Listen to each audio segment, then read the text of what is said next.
Hello students, welcome to my channel Momentum. In today's lecture, we will discuss a new concept on arithmetic progression which is selection of terms in an AP. बेटा ये concept क्या है? इसके अंदर हमें क्या होता है, कई बार AP के अंदर टर्म्स का सिलेक्शन करना पड़ता है। कहने का मतलब कई बार क्वेश्चन बोलेगा find 3 terms of an AP, find 4 terms of an AP, find the 6 terms of an AP. Generally जो क्वेश्चन आता है 3 और 4 टर्म्स के लिए आता है, ठीक है। कहने मतलब क्वेश्चन में कई बार आपको 3 और 4 टर्म्स फाइंड करने के लिए बोलेगा और इसी तरह के क्वेश्चन ही एग्जाम में ज्यादा आते हैं। इन जनरल हम एपी क्या मानते हैं बेटा? A plus D, A plus 2d, ए प्लस 3d, ठीक है। These are and so on, ठीक है। So these are the 4 basic terms of an AP. मैंने यहाँ पे ये 4 टर्म्स लिखी है एपी की, 5 भी लिख सकते हैं, 6, 7, 8, 9, 10 जितनी टर्म्स आप लिखना चाहें उतनी लिख सकते हैं। So these are the some general terms, some general 4 terms of an AP, ठीक है। अगर हमें यहाँ से 3 टर्म्स चाहिए तो हम इन 3 टर्म्स को लिख लेंगे, 2 टर्म्स चाहिए तो हम इन 2 टर्म्स को लिख लेंगे, 4 टर्म्स चाहिए तो हम इन 4 टर्म्स को लिख लेंगे, ठीक है। और जो क्वेश्चन दे रखा है उसको हम आगे सोल्व भी कर लेंगे। जब हम इस तरह से टर्म्स अज्यूम करेंगे एपी में तो हमारा क्वेश्चन थोड़ा सा लेंथी हो जाएगा, ठीक है। हमारा सॉल्यूशन थोड़ा लेंथी हो जाएगा। So to make our solution easy और कन्वीनियंट, हमारे पास एक मेथड है for the selection of terms, ठीक है। जैसा कि अभी मैंने आपको बताया ज्यादातर क्वेश्चन 3 और 4 टर्म्स के लिए आता है, ठीक है ना। और चाहे कितनी भी टर्म्स के लिए आए, अभी हम यहाँ पे समझ लेंगे कितनी भी टर्म्स के लिए आए हम उसको कर लेंगे, बट जनरली जो क्वेश्चन आता है वो 3 और 4 टर्म्स के लिए ही आता है, ठीक है। So instead of assuming terms in this way we will assume the terms in this way, ठीक है। अभी मैं आपको ये तरीका समझाऊंगा, ठीक है। सबसे पहले आपको ये समझ में आना चाहिए कि हमारा टॉपिक क्या है। टॉपिक ये है कि बेटा कई बार क्वेश्चन में आपको टर्म्स अज्यूम करनी पड़ती है एपी के अंदर, ठीक है। तो वो टर्म्स हम किस तरीके से अज्यूम करें, that is what the concept is. वो टॉपिक की हम यहाँ पे बात कर रहे हैं कि हम किस तरीके से हमारा सिलेक्शन करें टर्म्स का, सो दैट हमारा सॉल्यूशन आसान बन जाए। It is something like smart work rather than hard work, ठीक है। सो देखिए बेटा मैंने यहाँ पे 2 कॉलम्स बनाए हैं। First column is for number of terms, second one is for the terms, ठीक है। यहाँ पे नंबर ऑफ टर्म्स मैंने लिखी है 3, 4, 5, 6, फिर 7, 8, 9, 10 के लिए आप बना सकते हैं, ठीक है। जबकि क्वेश्चन आता भी नहीं है बट आप एक पैटर्न समझ जाएंगे कि हमें टर्म्स एपी में अज्यूम करनी है तो वो किस तरह से करनी है, ठीक है। सबसे पहले हम नंबर ऑफ टर्म्स 3 की बात करते हैं। अगर क्वेश्चन ने बोला है 3 टर्म्स चाहिए हमें एपी में और हमें 3 टर्म्स माननी है एपी के अंदर, तो वो 3 टर्म्स क्या मानेंगे हम? Which are a minus D, a plus D. देखो बेटा ये जो 3 टर्म्स है ये एपी में है या नहीं है? They are in AP. क्यों? क्योंकि इन दो कॉन्जिक्यूटिव टर्म्स का डिफरेंस सेम चल रहा है विच इज डी, ठीक है। इनसे क्या बेनिफिट होगा? ऐसे मानने की बजाय, ऐसे एज्यूम करने की बजाय हम इस तरह से एज्यूम करेंगे तो क्या बेनिफिट होगा वो भी मैं थोड़ी देर में आपको समझाता हूं, ठीक है। जब नंबर ऑफ टर्म्स 4 एज्यूम करनी है तो हम एज्यूम करेंगे a minus 3d, a minus d, a plus d, a plus 3d। जब नंबर ऑफ टर्म्स 5 एज्यूम करनी है तो हम एज्यूम क्या करेंगे? a minus 2d, a minus d, a plus d और a plus 2d। 6 terms assume करनी है a minus 5d, a minus 3d, a minus d, a plus d, a plus 3d, a plus 5d। अच्छा ये AP में है क्या बेटा? Yes they are in AP. देख लो बेटा कॉमन डिफरेंस कितना चल रहा है? 2d, 2d, 2d, 2d का कॉमन डिफरेंस चल रहा है। यहाँ पे common difference d, d, d, d, again यहाँ पे 2d, 2d, 2d, 2d का कॉमन डिफरेंस चल रहा है, ठीक है। यहाँ पे कॉमन डिफरेंस चला d का, यहाँ 2d का, यहाँ अगेन d का, यहाँ अगेन 2d का। जब भी नंबर ऑफ टर्म्स ओड में एज्यूम करनी पड़ेगी, ओड में 3, 5, 7 तो कॉमन डिफरेंस d चलेगा। और जब भी नंबर ऑफ टर्म्स इवन में एज्यूम करनी पड़ेगी तो कॉमन डिफरेंस 2d चलेगा, ठीक है। यहां से देख के क्लियर हो रहा है, ठीक है। और सबसे सिंपल बेटा 3 और 4 टर्म्स पे ही आता है क्वेश्चन। 3 टर्म्स माननी है a minus D a plus D, और जब 4 टर्म्स अज्यूम करनी है तो a minus 3d a minus D a plus D और a प्लस 3d। अगर आप थोड़ा कंफ्यूज भी हो जाओ कि क्या माननी थी तो आप लिख के देख लो और डिफरेंस देख लो। जैसा कि मैंने आपको बताया ओड टर्म्स में क्या चलेगा डिफरेंस d, और इवन टर्म्स में क्या चलेगा डिफरेंस 2d। आप उससे भी क्रॉस चेक करके आप नंबर ऑफ टर्म्स में यहाँ पे सही कर सकते हैं। और धीरे धीरे जैसे आप क्वेश्चन की प्रैक्टिस करोगे आपको ये नंबर ऑफ टर्म्स और ये टर्म्स आपको रट जाएंगे, आपको याद हो जाएंगी कि जब 3 माननी है तो a minus D a plus D, और जब 4 माननी है तो a minus 3d a minus D a plus D और a प्लस 3d। इन पे क्वेश्चंस जनरली नहीं आते हैं 5 और 6 टर्म्स में।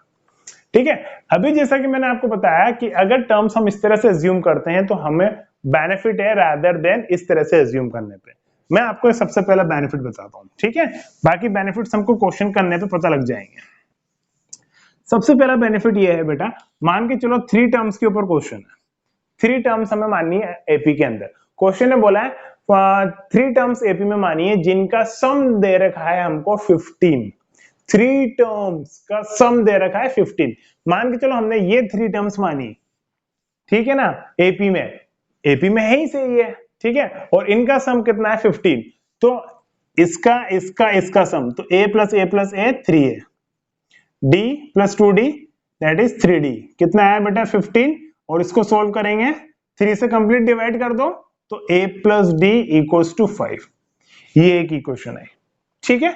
अगर हम टर्म्स 3 टर्म्स इस तरह से अज्यूम करेंगे तो देखो बेटा क्या होना है, ये 3 टर्म्स मान ली एपी में है, इनका सम दे रखा है क्वेश्चन में 15, तो इनको ऐड करा a minus D plus a plus D, D से डी कैंसिल, क्या बचा a दैट इज 3 है, और वो कितना दे रखा है हमें 15, a की वैल्यू क्या आ गई यहां से 5।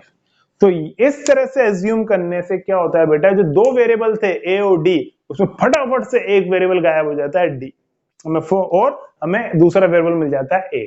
और जबकि यहाँ पे जो इंफॉर्मेशन थी 15 वाली सम वाली, उससे हमारा कोई भी वेरिएबल गायब नहीं हुआ, हमें वो जो 2 वेरिएबल थे a और d they are still as it is in this equation, और इस तरह से करने पे हमारा एक वेरिएबल गायब हो गया। ठीक है, ये तो कंफर्म है बेटा आपको कि 2 इंफॉर्मेशन दे रखी होगी क्वेश्चन में, क्योंकि यहाँ पे 2 वेरिएबल चल रहे हैं a और d, तो 2 वेरिएबल के लिए 2 इक्वेशन होना जरूरी है अगर हमें उन दोनों वेरिएबल की वैल्यू चाहिए तो। ठीक है, तो यहाँ पे उन दोनों इंफॉर्मेशन से उन दोनों वेरिएबल की वैल्यू हम कैसे स्मार्टली फाइंड आउट कर लें, वो मेथड इसकी बात करता है। ठीक है, यहाँ पे अभी एक इक्वेशन बनी और एक और इंफॉर्मेशन दे रखी होगी क्वेश्चन के अंदर, उससे दूसरी इक्वेशन बनेगी, तो उन दोनों को सोल्व करेंगे बेटा, हमारा टाइम वेस्ट होगा। सोल्व तो होगी, आंसर सही आएगा, दोनों का मैच करेगा, ठीक है, बट यहाँ पे थोड़ा सा टाइम ज्यादा लगेगा। और इस तरह से अगर हम काम करेंगे, इस तरह से हम काम करेंगे तो हमारा सॉल्यूशन फास्ट आ जाएगा। ठीक है, आई बात समझ में? तो आप ये 3 और 4 के लिए ये दिमाग में सेट कर लेना, याद कर लेना, a minus D a plus D a minus 3d a minus D a plus D a plus 3d। ठीक है, 3 के लिए और 4 के लिए, ऐसा ना। अब इस पे हम क्वेश्चन देखते हैं, एग्जांपल देखते हैं कि इस टॉपिक के ऊपर क्वेश्चंस कैसे पुट अप होता है। ठीक है, देखिए first example, the sum of 3 numbers in AP is -3 and their product is 8, find the numbers. देखिए क्वेश्चन ने क्या बोला बेटा, कोई 3 नंबर्स है विच आर इन AP, और उन 3 नंबर्स का सम दे रखा है हमें -3, और उन 3 नंबर्स का प्रोडक्ट हमें दे रखा है 8। ठीक है, 2 इंफॉर्मेशन, जैसा कि भी मैंने आपको बोला था 2 वेरिएबल है हमारे AP के लिए A एंड D, तो उनके लिए हमारे पास 2 इंफॉर्मेशन होनी चाहिए, तभी हम 2 इक्वेशन बना पाएंगे और उनकी वैल्यू निकाल पाएंगे। तो हमें यहाँ पे 2 इंफॉर्मेशन दे रखी है, फर्स्ट इंफॉर्मेशन तो दे रखी है उन तीनों नंबर्स का सम, और दूसरी इंफॉर्मेशन दे रखी है उन तीनों नंबर्स का प्रोडक्ट। ठीक है, अब इससे हमें वो तीनों नंबर्स फाइंड आउट करने हैं। ठीक है, सो जैसे ही अभी हमने जो टॉपिक पढ़ा था उस टॉपिक का कॉन्सेप्ट हम यहाँ पे अप्लाई करते हैं। हमें यहाँ पे 3 नंबर्स अज्यूम करने हैं, तो वो 3 नंबर्स अपन यहाँ पे क्या मानेंगे, a minus D a plus d. So वही चीज बात यहाँ पे लिखूंगा मैं, let the 3 numbers in AP be a minus d a a plus d. Given their sum equals to -3, it implies a minus d plus a plus d equals to -3. इनको add करेंगे बेटा, मतलब मैं ब्रैकेट खोल के लिख लेता हूं यहाँ पे, तो क्या हो जाएगा, d से d कैंसिल, क्या बचा हमारे पास, a that is 3a which is equals to -3 और a की वैल्यू यहां से आ गई -1। ठीक है, आई बात समझ में। अच्छा बेटा एक और इंपॉर्टेंट चीज, ये जो a है, इस a से आप यूं कंफ्यूज मत होना कि it is the first term of the AP। ये फर्स्ट टर्म नहीं है, यहाँ पे जो हमारे 3 नंबर हैं, ये a minus D, a plus D, इनमें जो a चल रहा है ये उसकी वैल्यू है a -1। इसको फर्स्ट टर्म मत मान लेना, ठीक है। नाउ प्रोडक्ट दे रखा था बेटा हमको कितना, 8, तो प्रोडक्ट में हम क्या करेंगे, तीनों नंबर्स को मल्टीप्लाई करेंगे, ठीक है। a minus D into A plus D that will become a square minus D square, और इस a को मैंने आगे लिख लिया। अब a की वैल्यू कितनी आ गई बेटा हमारे पास, -1, वो -1 में यहां सब्स्टिट्यूट कर देता हूं, ठीक है। ये -1 यहां डाली, -1 का स्क्वायर माइनस d का square equals to 8, it will become -1, ये हो जाएगा 1 माइनस डी स्क्वायर, माइनस का 1 उधर ट्रांसफर कर देते हैं तो माइनस का 8 बन जाएगा बेटा, इट विल बिकम -8, ठीक है। ये ब्रैकेट हटा दिए मैंने, तो यहां से हमको क्या मिल जाएगा, डी स्क्वायर चल गया और 8 इधर आ गया, so we will get D square equals to 9 and D equals to +-3, ठीक है। अब हम यहाँ पे दो केस सोल्व करेंगे, कौन से दो केस, एक बार d प्लस का 3 और एक बार d माइनस का 3। If d equals to 3 then numbers are, ठीक है। a तो हमारा फिक्स है बेटा, a तो -1 चल रहा है, तो -1 -3 कोमा -1 कोमा -1 +3, तो ये नंबर्स क्या हो गए, -4 -1 और it will become 2। If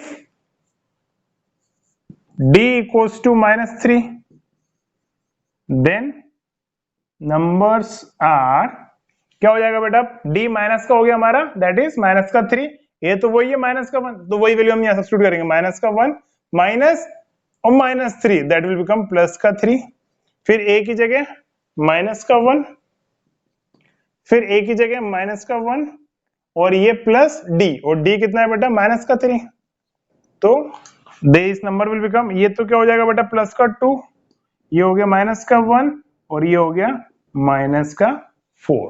final step में हम लिख देंगे thus required numbers are -4 -1 2 और 2 -1 -4, दोनों ही आंसर लिखने पड़ेंगे, क्यों, क्योंकि d की वैल्यू बेटा हमारी 2 आई थी, एक प्लस की 3 आई थी और एक माइनस की 3 आई थी, ठीक है। So these are the two answers, -4 -1 2 और 2 -1 -4, they are reverse of each other, ठीक है ना, बट दोनों आंसर्स हमें मेंशन करने पड़ेंगे। अब आप चाहें तो बेटा इन तीनों नंबर्स को ऐड करके देख लो, आपको -3 मिलेगा, ठीक है, देख लो, -4 -1 -5 -5 + 2 दैट इज -3, और आप इन तीनों को मल्टीप्लाई करके देख लो, you will get product as 8, चाहे आप इसकी बात करो चाहे आप इसकी बात करो, ठीक है। और अगर आप इस क्वेश्चन को सिंपल ऐसे करते a + d a + 2d तो भी होएगा, but the steps will be lengthy, थोड़ा सा सॉल्यूशन लेंथी चला जाएगा, ठीक है। सो इस कॉन्सेप्ट के ऊपर एक क्वेश्चन और देख लेते हैं, नेक्स्ट एग्जांपल देखते हैं। Find 4 numbers in AP whose sum is 20 and the sum of whose squares is 120। देखिए बेटा इस क्वेश्चन में हमें क्या करना है, 4 नंबर्स AP में मानने हैं ऐसे वो नंबर्स होने चाहिए जिनका सम कितना होना चाहिए 20 और उन नंबर्स के स्क्वायर्स का सम कितना होना चाहिए 120। ठीक है, तो अब यहाँ पे ये कौन सा केस है 4 नंबर्स इन एपी का, तो हम 4 नंबर्स इन एपी एज्यूम करते हैं। Let the numbers be a minus 3d, a minus d, a plus d और a plus 3d। ठीक है, गिवन सम कितना दे रखा है बेटा सम 20, तो इन सबको ऐड करते हैं a minus 3d plus a minus d plus a plus d plus a plus 3d, that is 20, 3d 3d d d cancel a 4a, that is 20, a की वैल्यू यहां से कितनी आएगी बेटा 5। ये हमारी फर्स्ट इंफॉर्मेशन से फर्स्ट वैल्यू, ये हमारी फर्स्ट इंफॉर्मेशन से a की वैल्यू आ गई, that is 5। नाउ उनके स्क्वायर्स का सम, कहने मतलब a माइनस 3d का square plus a minus d का square plus a plus d का square plus a plus 3d का square, that is equals to 120। ठीक है, when you will solve them you will get 4a square plus 20d square equals to 120। जब आप इन चारों bracket को जब बेटा सोल्व करोगे, ऐड करोगे, सिंप्लीफाई करोगे तो आपको मिलेगा 4a square plus 20d square. ठीक है, देखो बेटा सिंपल है, ये वाली और ये वाली इसकी मिडिल टर्म कैंसिल हो जाएगी क्योंकि इसकी माइनस में आएगी और इसकी प्लस में आएगी। a और b तो सेम चल रहा है, ऐसे इसकी और इसकी मिडिल टर्म कैंसिल हो जाएगी। अब बची क्या फर्स्ट वाली और लास्ट वाली term, that is a square और b स्क्वायर वाली। 2ab वाली टर्म तो कैंसिल आउट हो रही है। ठीक है, सो इजी वन। अब a की वैल्यू तो 5 आ गई थी, तो a की वैल्यू यहाँ 5 रख दें, तो 5 का स्क्वायर 25 और 25 इंटू 4 दैट इज 100। ठीक है, सोल्व कर लेते हैं इसको। 25 into 4 that will become 100, 20d square 120, 20d square उधर जाके minus 20d square equals to 1 and we will get d equals to plus minus 1। ठीक है, अब अगेन हमारे पास दो केस बनेंगे बेटा, एक बार प्लस का 1 और एक बार माइनस का 1 लेंगे।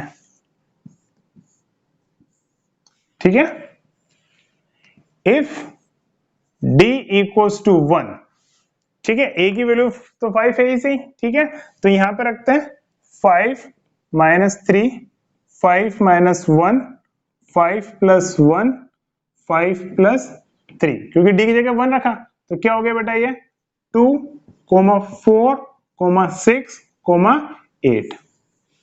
ठीक है, and if d equals to minus 1, तो वही वैल्यूज पुट करते हैं, a की जगह बेटा 5 माइनस 3 जगह 3, d की जगह माइनस 1, तो 3 इंटू माइनस 1 माइनस का 3 और माइनस का 3 और ये माइनस विल बिकम प्लस का 3।